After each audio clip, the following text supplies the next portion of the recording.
É possível que aquela caverna fosse algum tipo de passagem ou portal, porque em muitas dessas histórias as cavernas ligam a terra e o céu. Há muito tempo, os humanos tentam encontrar provas concretas da existência de Jesus Cristo. A maioria das pessoas não tem dúvidas do que realmente ele existiu, mas ainda assim há uma busca para saber mais sobre ele. Décadas atrás, um homem chamado Ron White afirmou ter encontrado a famosa Arca da Aliança, junto a gotículas de sangue que supostamente seria de Jesus Cristo. Ainda mais assustador é o fato de que Ron, depois de analisar o sangue, teria descoberto que Jesus Cristo não era humano. Será que essa história é verdadeira?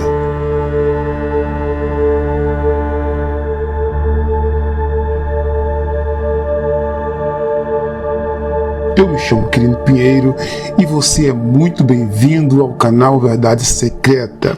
Se inscreva se ainda, é claro, não for inscrito, e também ative o sininho para receber os próximos vídeos publicados aqui.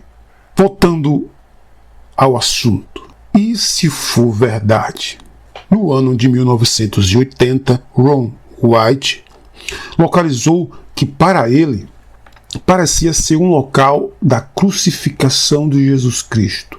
Ron era um arqueólogo amador, aventureiro e anestesista.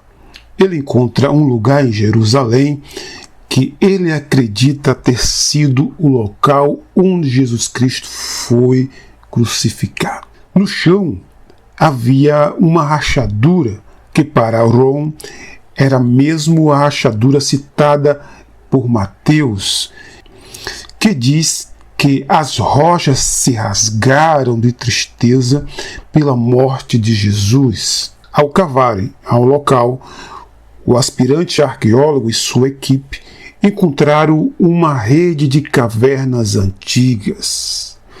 Em uma dessas cavernas, aparentemente, Ron encontrou a Arca da Aliança, uma arca onde as tábuas dos 10 mandamentos e outros objetos sagrados teriam sido guardadas. Enquanto examinava a caverna, ele notou uma estranha substância preta e seca em uma rachadura no teto da câmara. Segundo o pesquisador, quando Cristo morreu, a rocha foi cortada logo abaixo da cruz, e essa fenda se estendeu até a câmara oculta, onde continha a arca. Após morrer, quando o soldado enfiou a lança para perfurar o baço de Jesus e garantir a sua morte, o sangue teria caído pela fenda. Depois de encontrar a arca, Ron teria se deparado com 4 anjos que estavam protegendo a entrada dela. Seguindo as instruções dos anjos, removeu uma amostra do sangue de Jesus e levou para um laboratório para fazer uma análise. Ele também pediu que fizesse uma contagem de cromossomos. Porém, disseram a Ron que era impossível fazer um teste de cromossomos em glóbulos brancos mortos. No entanto, eles acabaram concordando em fazer o teste e começaram a ver as células sob o microscópio. Para o seu espanto, viram células se dividindo diante dos seus olhos. Surpreendentemente, viu-se que ainda estava vivo, o que deixou os especialistas do laboratório espantados. Além disso, eles foram capazes de analisar seus cromossomos, o que só é possível quando o sangue está vivo. Ainda mais assustador foi o fato de que o sangue de Jesus foi considerado único, já que era diferente de qualquer outro sangue humano. Isso porque cada célula continha apenas 24 cromossomos, enquanto que a contagem normal é de 46. Segundo a descoberta, Jesus havia recebido 23 cromossomos de Maria, sua mãe, e apenas um cromossomo Y do seu pai, que no caso seria o superior. Ron White acha que isso é a prova de que Jesus era filho do Criador. Porém, isto também nos dá a ideia de que ele poderia não ser humano. Posteriormente, o anestesista foi questionado por diversos especialistas ao redor do mundo. Afinal, qual laboratório teste foi feito? Existem amostras restantes, uma vez que foi feita a alegação de que grandes quantidades de sangue caíram na caverna. Existe alguma evidência de tal descoberta? Por que a evidência nunca foi apresentada para um exame crítico e científico?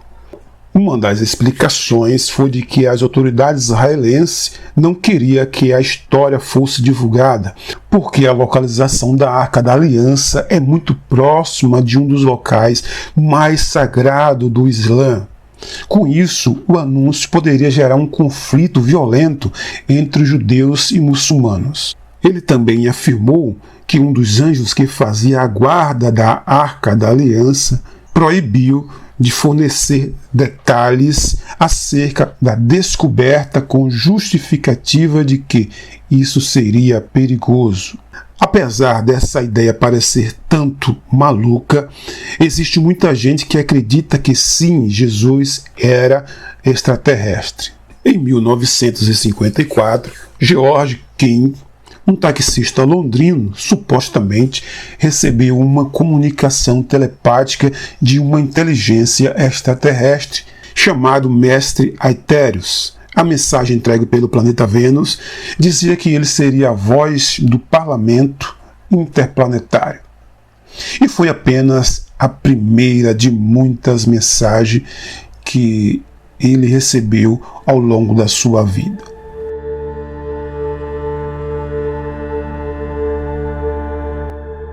Em 1955, depois de fazer os tais contatos, King se inspirou nas mensagens para fundar a Sociedade Aetherius, um grupo religioso dedicado a difundir e agir de acordo com os ensinamentos de inteligência extraterrestres avançadas. Uma das principais crenças da Sociedade Aetherius é que existe vida extraterrestre e que os alienígenas são seres espirituais altamente evoluídos, conhecidos como mestres cósmicos. Ocasionalmente, esses extraterrestres assumem a forma humana e nos visitam na Terra, espalhando orientação espiritual por todo o globo. Exemplos de mestres cósmicos são Buda, Krishna, Confúcio e Jesus Cristo. King se mudou para Los Angeles em 1959, onde fundou na cidade americana o seu movimento determinado a espalhar suas crenças em deuses do espaço, OVNIs, curas espirituais e poderes psíquicos. Segundo ele, os alienígenas viajam pelo universo em discos voadores, e quando ele fez contato com esses seres, a Terra enfrentava uma situação perigosa por causa do desvio das leis espirituais e da experimentação atômica. De fato, nessa época, as mensagens que ele tinha recebido faziam todo sentido. A corrida espacial tinha começado, e a Guerra Fria deixava todos com medo de um conflito nuclear. Para King, os deuses e os OVNIs poderiam nos ajudar a curar a Terra. O curioso é que mesmo ele fundando uma espécie de religião, ele defendia que se você fosse cristão, então que você vivesse as leis estabelecidas por Jesus. Se você fosse budista, seguisse as leis estabelecidas por Buda. Se você fosse hindu, então que você fosse o melhor hindu que pudesse ser. Esse seria o melhor caminho, o verdadeiro, para os homens da terra ser salvo.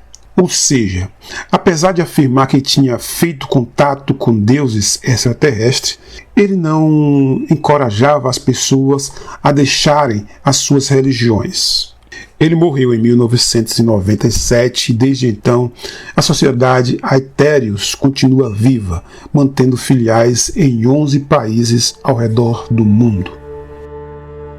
Aqui no Brasil temos Dom Fernando Pugliese, bispo da Igreja Católica Apostólica Brasileira, que atua em Maceió, Alagoas.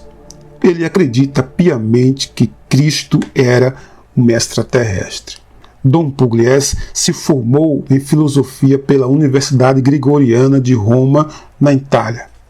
O bispo diz que há diversas mensagens ocultas na Bíblia e faz as suas próprias interpretações dos ensinamentos cristãos. Segundo Dom Pugliese, existem diversos sinais na própria Bíblia que podem comprovar suas afirmações. A estrela de Belém, por exemplo, que guiou os 3 reis magos até Cristo, era nada mais nada menos que um disco voador. Isso explica o fato do objeto ter se movido de forma inteligente, guiando os nobres até Jesus. Além disso, para ele, a aparição da Virgem Maria na cidade de Fátima, em Portugal, nada mais era do que uma manifestação extraterrestre. Talvez um robô controlado por um OVNI. Embora nunca tenha visto ou tido contato alienígena, o bispo acha que os anjos e arcanjos citados na Bíblia, assim como Jesus, eram sim extraterrestres. Isso poderia explicar o fato de Jesus ter curado pessoas doentes, multiplicado pão e transformado água em vinho. Entre as coisas que o bispo acredita está uma teoria criada pelo francês Cláudio, conhecido como Rael, que criou o movimento Raeliano. Ele escreveu um livro extraterrestre, Levaram-me ao seu planeta, em que relata que em 1975 se encontrou com Jesus, com Buda, Moisés e Maomé. Nesse encontro foi revelado a ele que todos os profetas que foram enviados por Elohim, o Ser Supremo, todos eram alienígenas. Logo podemos considerar que Jesus era um extraterrestre. Ainda segundo a teoria de Rael, Jesus foi clonado pelos alienígenas que vieram até a Terra e pegaram o seu DNA ainda na cruz. Isso explica os misteriosos raios e os tremores que aconteceram após a morte de Cristo. Graças a essas clonagens dos extraterrestres, Jesus está vivo, só que em outra galáxia. Se formos considerar que todos esses fatos são verdadeiros, então podemos considerar também que toda a linhagem de personagens bíblicos seria astronautas de outras galáxias. Isso vai desde os anjos que avisaram a Ló sobre a destruição do Sodoma e Gomorra, até o carro de fogo que levou o profeta Elias até o paraíso. Bom, eu preciso deixar bem claro que a minha intenção aqui, ao falar sobre essas teorias, não é ferir a fé de ninguém. Apenas quero expor alguns fatos que, mesmo parecendo ser malucos, estranhos, podem fazer algum sentido. Será que toda essa história de que Jesus não era humano pode ser real? E se Roe White estivesse certo o tempo todo, será que alguém não quer que a gente descubra que Jesus era um extraterrestre? Será? E se for verdade? Bem, eu vou ficando por aqui. Eu te aguardo no próximo vídeo. Não se esqueça de se inscrever, de compartilhar no WhatsApp com familiares e amigos. Forte abraço, luz e sabedoria para todos nós. Fui.